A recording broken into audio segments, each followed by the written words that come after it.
Hello, everyone, and welcome to another episode of the Crypto Entrepreneurs Podcast with your host, Charles.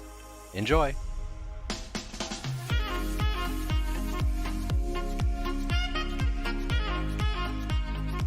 Hello, and welcome to episode 33 of the Crypto Entrepreneurs Podcast. Today we're going to be sitting down with Crypto Dale. He's the co-host of the Crypto Street Pod, and he hosts that with Prince and Killer Whale. And we're going to be talking about why they created the podcast, and then he's going to be giving you some tips on how they've made it so successful so that if you wanted to create a podcast, you can follow in their footsteps. So without further ado, let's get into it. So before we really get into the details of things, can you just give us a little bit of background on yourself and, what you were doing before crypto? Yeah, so I'm actually not full-time crypto. So I'm in the finance industry, and I've got some goals myself with, I've been in crypto for about 2.5, 3 years. And,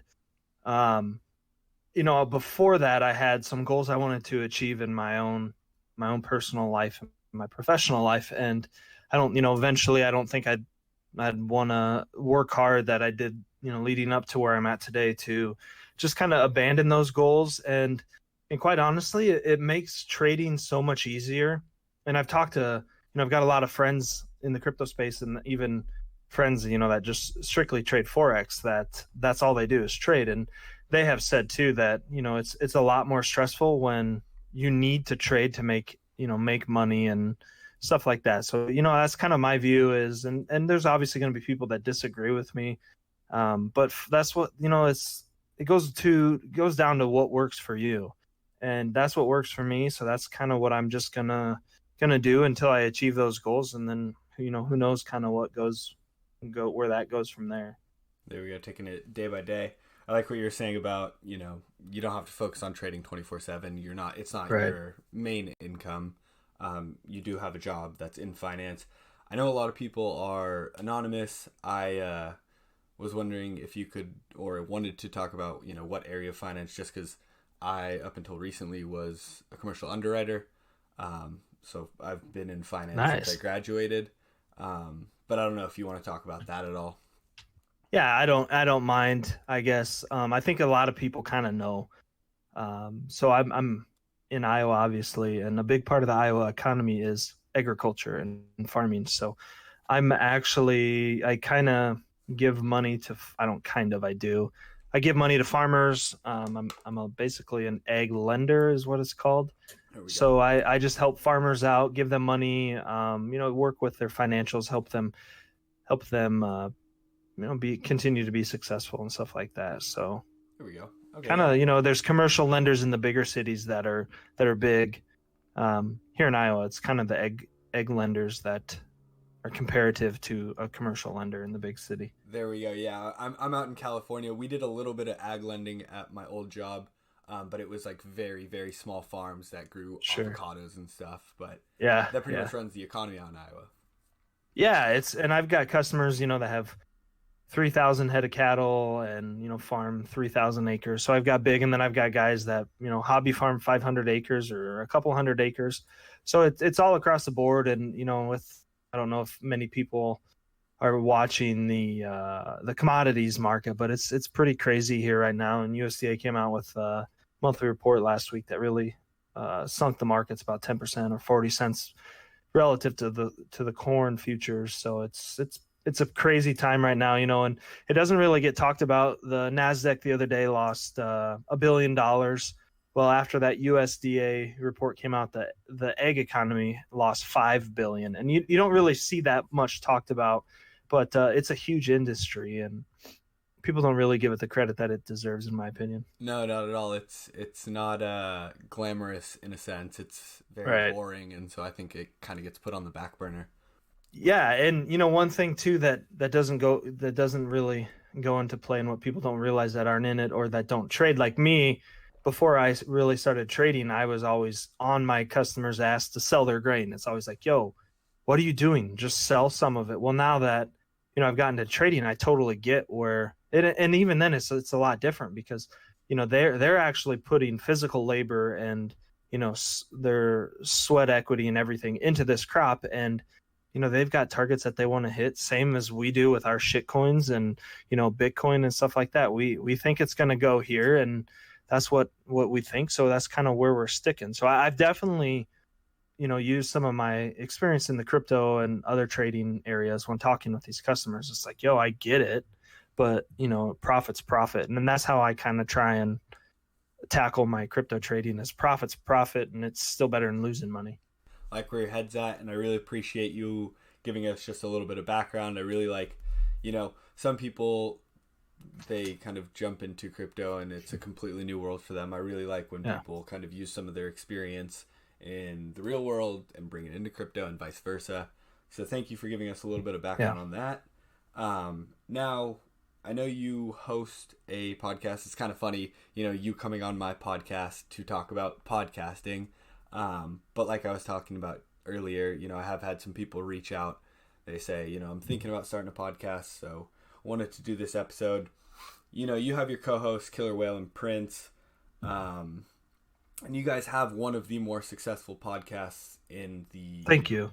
Yeah, of course. It's one of the most well-known, in my opinion.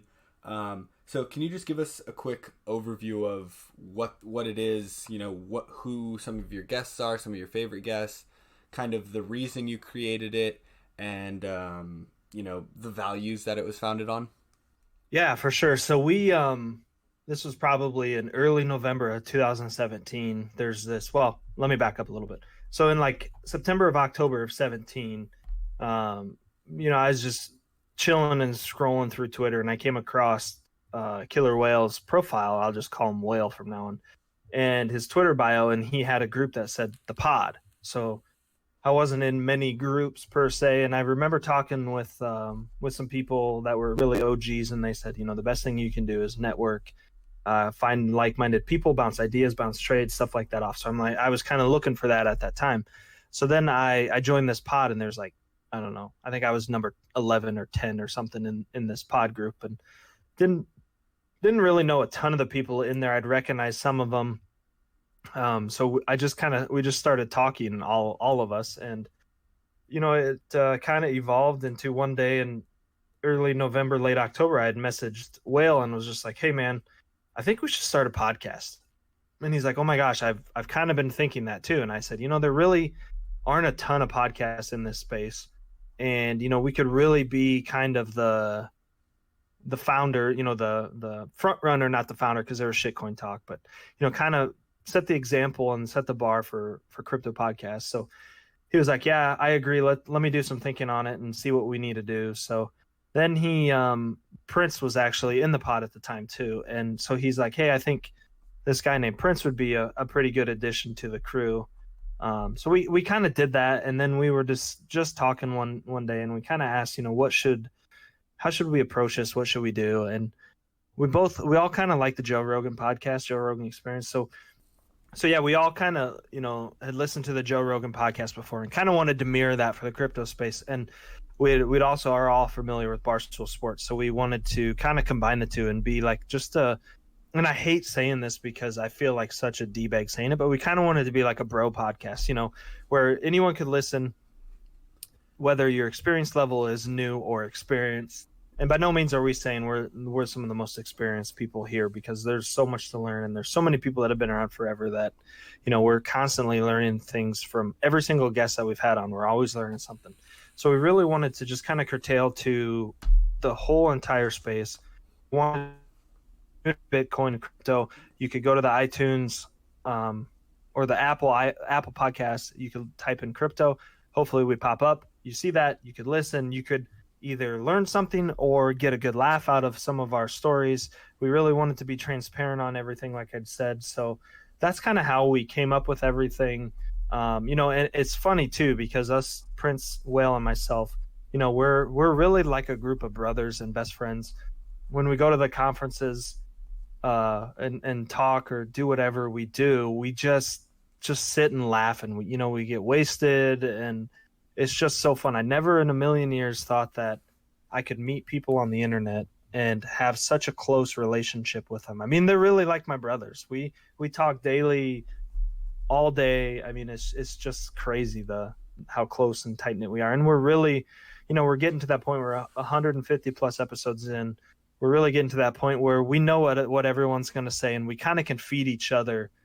If we know Prince is really good at options, so we try, and if we're ever talking with options, we just let him go with it, and we'll try and feed into his option love for options. And Whale's just generally smart about everything, and he's a good trader. So it's kind of fun. I feel like I'm the dummy out of the group, but that's all right. Yeah, totally okay. So you mentioned a couple things there. I kind of just want to do a little recap for everyone who's listening. It started with you joined Killer Whale or Whales, the pod, and Prince was in there, and you guys kind of just built that network. Like you're saying, a lot of people who come on talk about this network effect, and it really is one of the most important things. Everything's new here. Everyone's looking to work with each other. Right. And you guys kind of came together and you kind of merged the Joe Rogan podcast with kind of the Barstool guys. And you said you don't want to sound douchey, but it was like a bro podcast. But I think that speaks to kind of who you are. You guys are just fun-loving guys, like to have a good time. And so you decided, let's do a podcast on, something that we would listen to.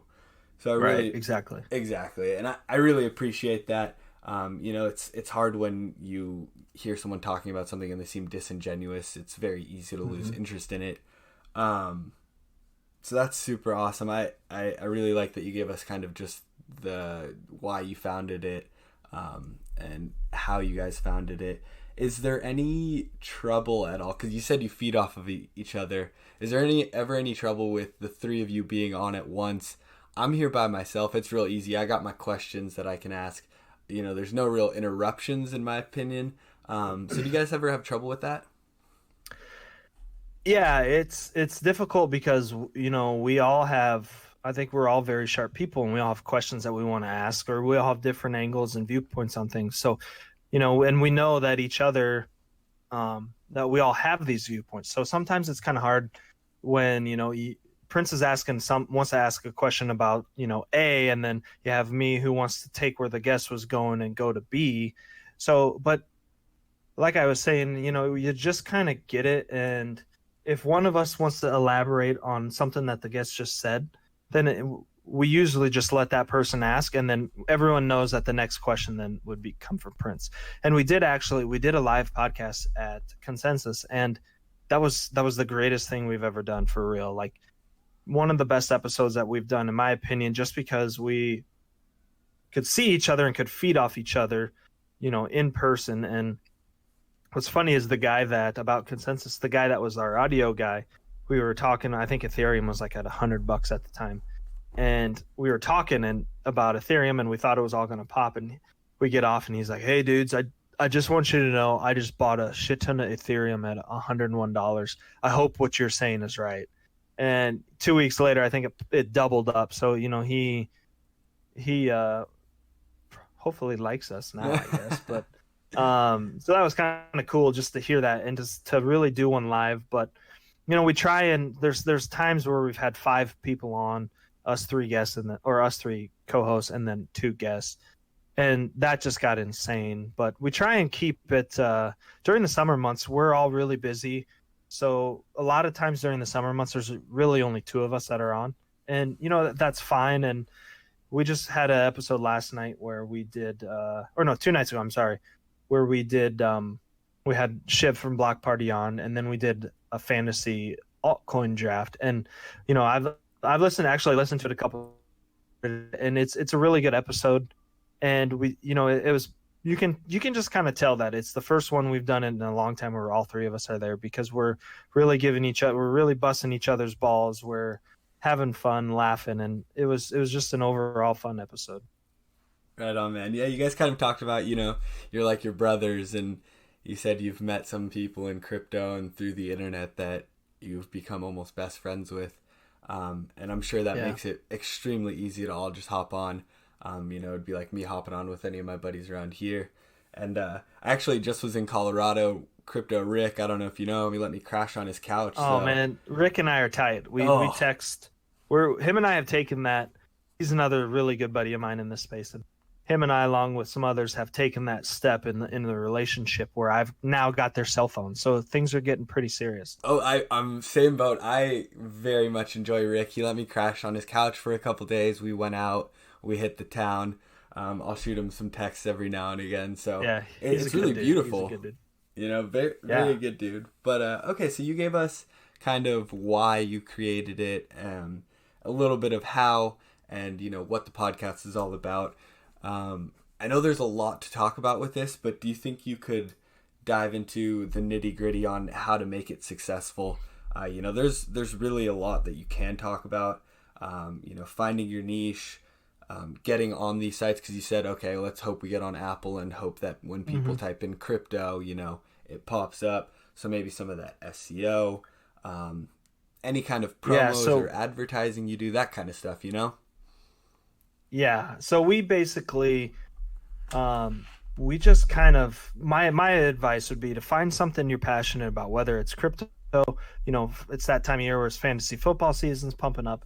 You know, if you're passionate about gardening, whatever the case may be, find something that you're genuinely interested in and that you feel you can help people out, because that's really what people are after is, you know, they found this thing that they think they like or that they want to learn more about, and then use your expertise in that area. If you don't have one, you know, there's this thing called the internet now that's phenomenal with education, self-education. So if you're into gardening, you know, become an expert in gardening and, you know, just find all the resources you can, and then try and find, you know, people that are smarter than you at this, and then have them on your podcast and ask them questions. You know, it's okay. Trust me. You don't know everything about a certain topic. And if you do, then you should be starting a podcast and just do it yourself. But find these people that are experts or appear to be experts. Ask them questions that you really want to know the answer to, because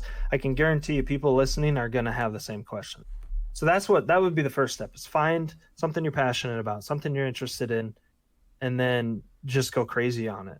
You know, if it's not crypto, that's totally fine too. I've got another podcast with some friends where we just talk sports basically, and it's just a good time. But you know, we're still kind of learning on that with those other guys that were only like 5 or 10 episodes in that range. So they're still trying to learn. And that's another thing I want to say is, if you go back and listen to our first 5 episodes, you will notice how much we improved from the first episode to the 5th episode. The first episode, I don't even like to listen to because it's so embarrassing. And I strongly encourage, if you're, you know, not to listen to it, even though you probably should, but it's just so bad. We didn't have really a structure set up in place, and we were just kind of winging it. And luckily we're good friends with Bully. So he was our first guest, and he knew it. He supports us, and he was a great first guest. So, but you know, you're going to have ups and downs with the podcast. And as long as you're learning from it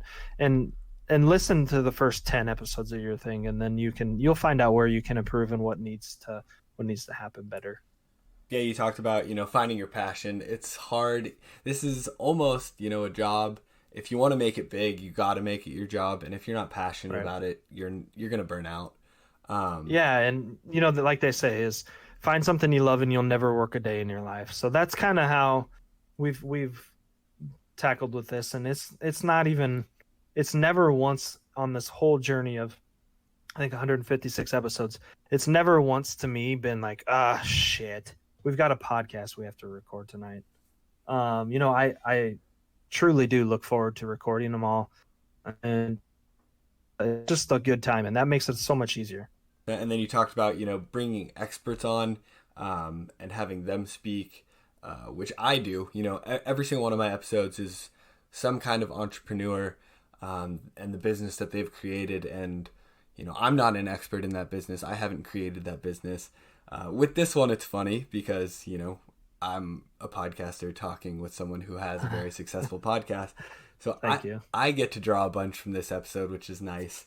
Yeah, exactly. And you're learning, and, you know, and I'm not by any means, again, I'm not saying that I'm this expert podcaster or whatever the case may be, but, you know, we've done 156 episodes. We've gotten invited to a couple conferences to talk about just crypto and podcasting.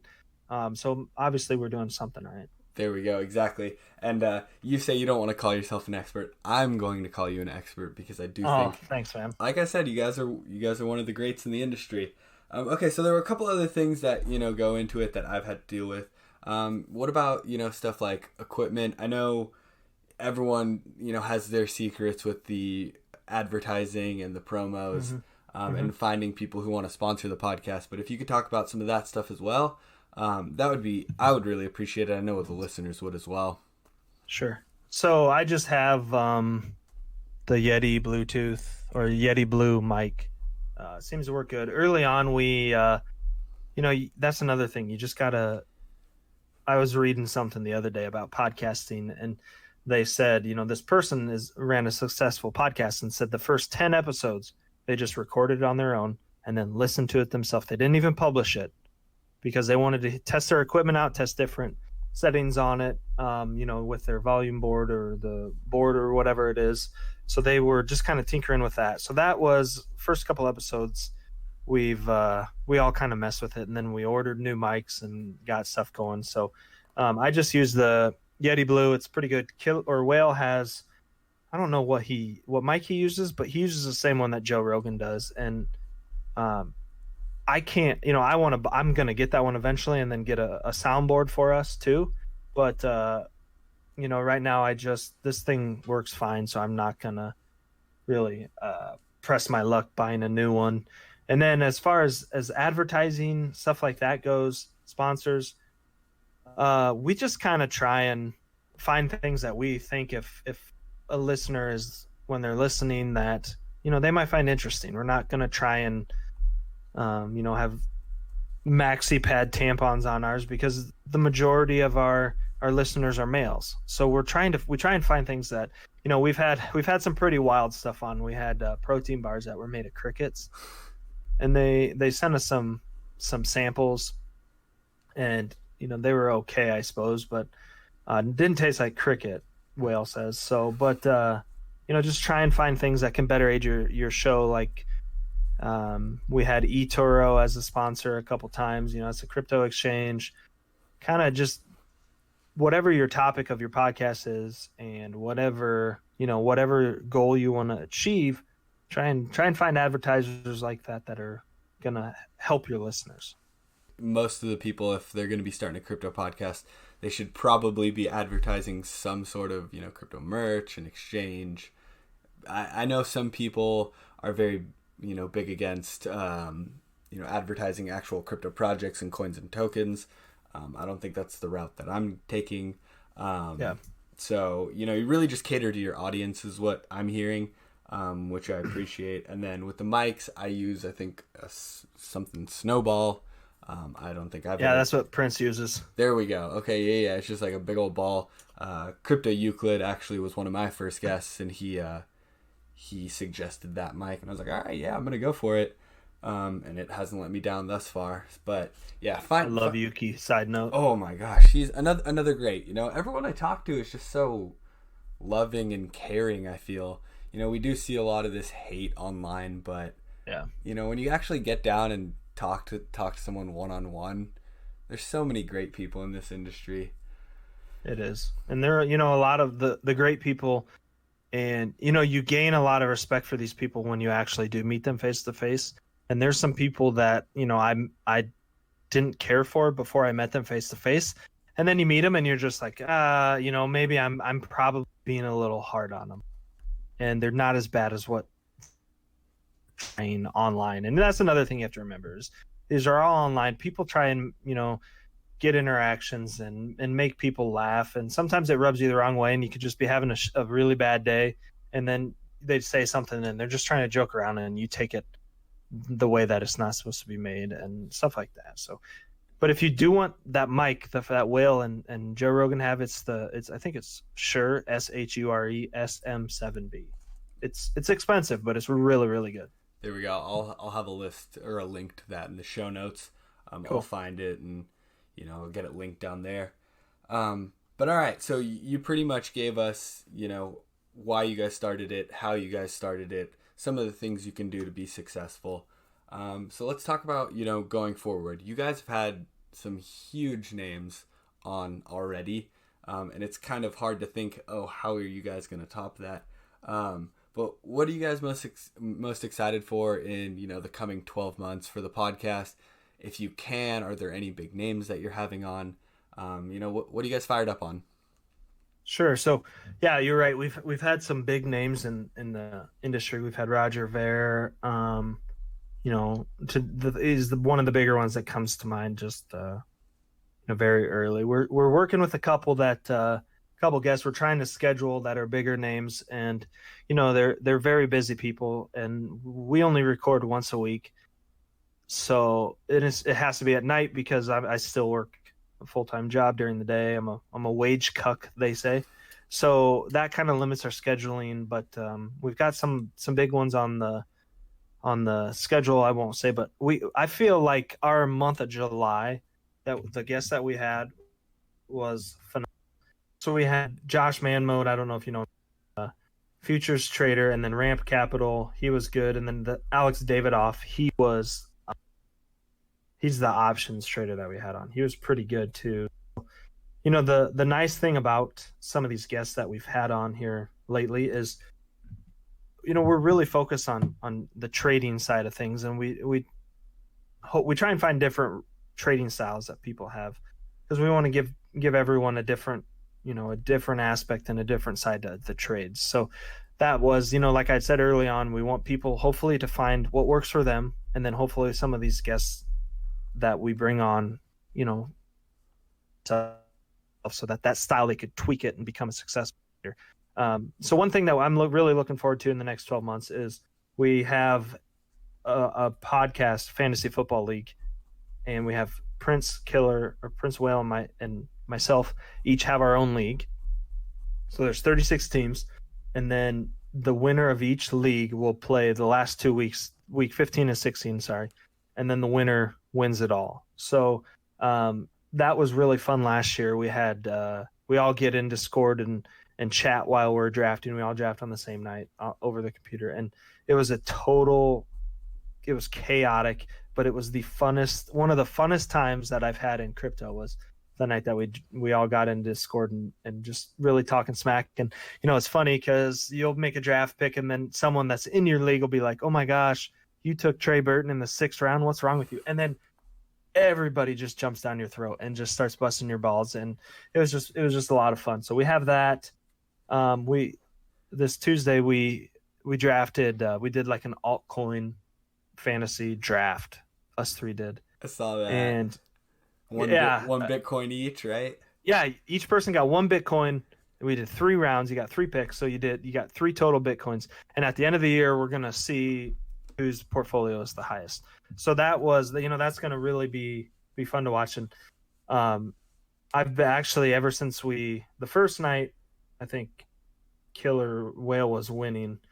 So we were just saying that, and then ever since then, I'm in the lead, and I'm actually in the lead by a lot.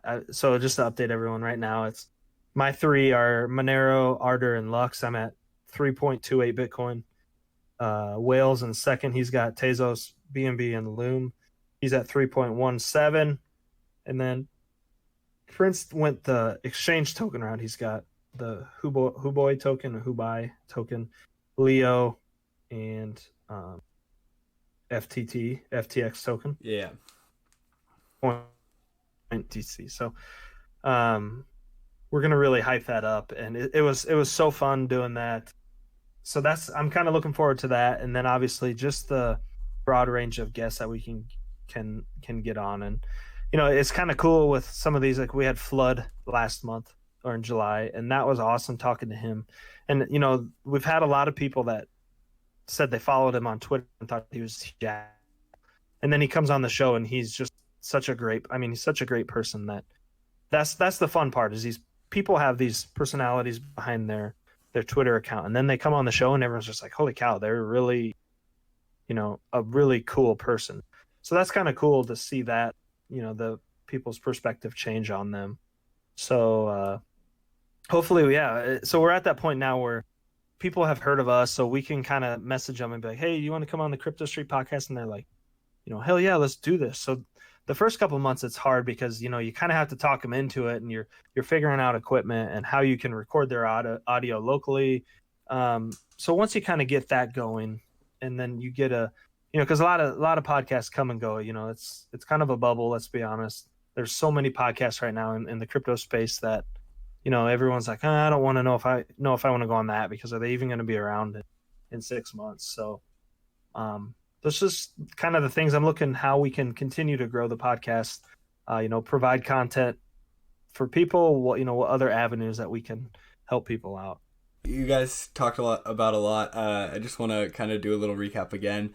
You guys talked about all these guests that you've had on, these big name guests, and, an inspiration to me, because that's what I'm trying to do. And you mentioned, at first, when you're first getting started, people are hesitant, and I've kind of dealt with that. But I think now that I'm, 30, 35 episodes deep, people are starting to realize, okay, there's, it's a little bit serious. They see some of the guests and they're like, okay, this is getting more serious.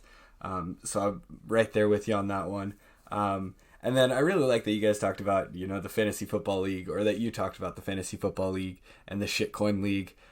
Because every time I ask, what's going on in the pipeline, people get very serious. But this draft that you guys are doing, it's fun, and it's with the bros, and it really speaks to the podcast that you guys have got going on. So I like that you're true to that, brotherly, let's have some fun, and then let's teach people about trading. You've got a lot of traders on.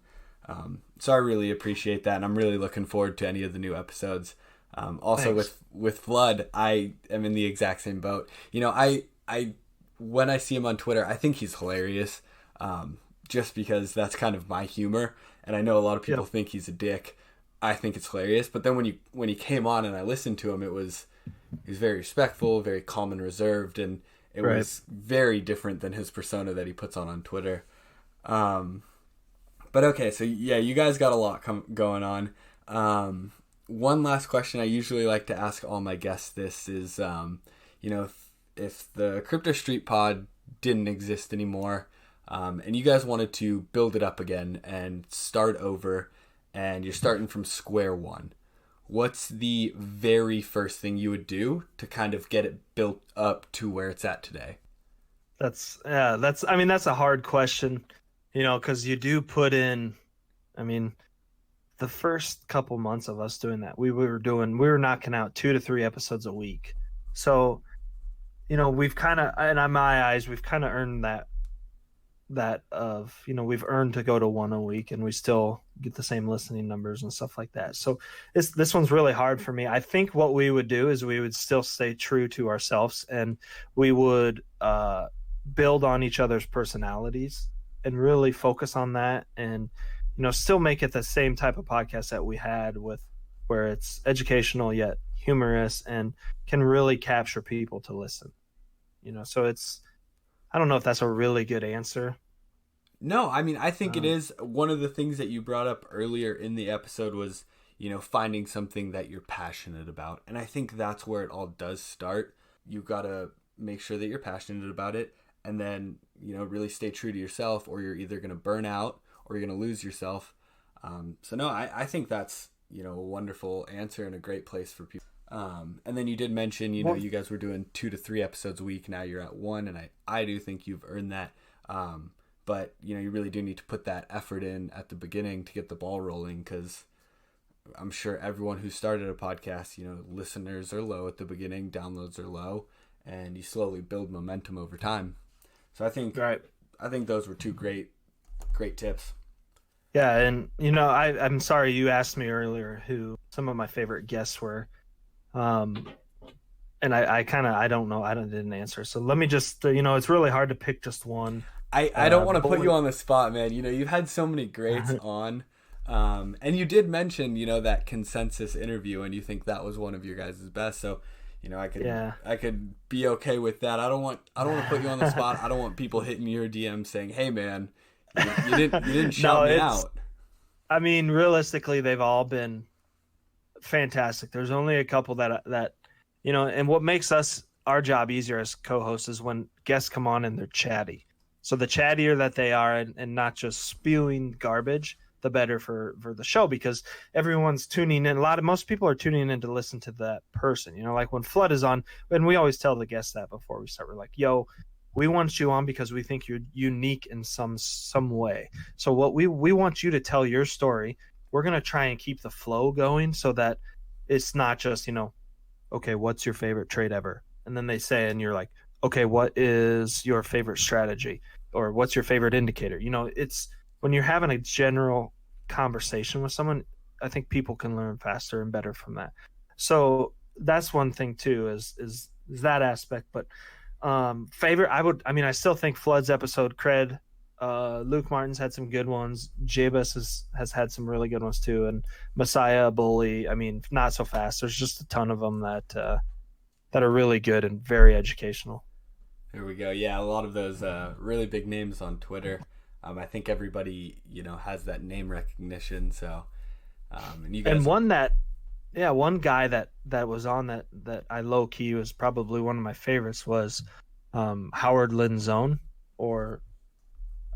So he's been a trader for a while, and all he owns is Bitcoin. He doesn't know anything about it, but he bought it because his mentor told him that it's probably a good asset to hold. So he bought it.